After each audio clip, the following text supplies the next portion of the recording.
MLA కోట, MLC అభ్యర్థులను కాంగ్రెస్ అధిష్టానం ఖరారు చేసింది.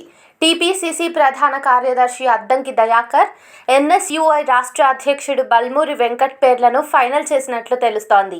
ఈ మేరకు అధిష్టానం అద్దంకి దయాకర్, బల్మూరి వెంకట్కు సమాచారం ఇచ్చినట్లు సోషల్ మీడియాలో ప్రచారం జరుగుతోంది. బీఆర్ఎస్ ఎమ్మెల్సీలుగా ఉన్న కడియం శ్రీహరి, పాడి కౌశిక్ రెడ్డిలు ఇటీవల ఎమ్మెల్యేలుగా గెలుపొందారు. దీంతో వీరు ఎమ్మెల్సీ పదవులకు రాజీనామా చేశారు. దీంతో ఈ రెండు స్థానాలకు ఈ నెల 29న పోలింగ్ నిర్వహించనున్నారు. ఈ ఎన్నికలకు ఎల్లుండి వరకు నామినేషన్లు స్వీకరించనున్నారు. ఈ నేపథ్యంలో అభ్యర్థుల ఖరారు విషయంలో అధిష్టానం ఆచితూచి వ్యవహరిస్తోంది.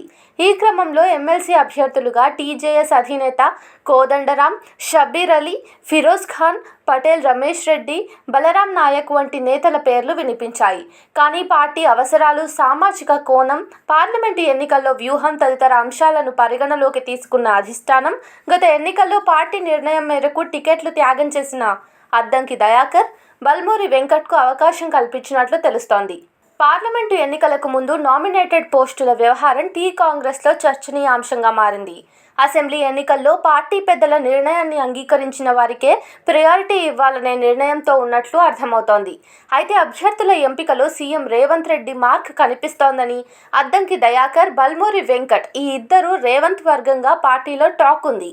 త్వరలో జరగబోయే సార్వత్రిక ఎన్నికల్లో అత్యధిక స్థానాలను కైవసం చేసుకోవటమే లక్ష్యంగా కాంగ్రెస్ పార్టీ వ్యూహరచన చేస్తున్న నేపథ్యంలో రేవంత్ రెడ్డికి ఫ్రీ హ్యాండ్ ఉందనే సంకేతాలు ఇచ్చే ప్రయత్నంలో భాగంగానే ఎమ్మెల్సీ అభ్యర్థుల ఎంపికలో సీఎం వర్గానికి దక్కాయా అనే చర్చ జరుగుతోంది. ఇదే నిజమైతే లోక్సభ ఎన్నికల్లో పార్టీని సమిష్టిగా ముందుకు నడిపించడంలో రేవంత్ రెడ్డికి ఈ నిర్ణయం కలిసి వస్తుందనే అభిప్రాయాలు వినిపిస్తున్నాయి.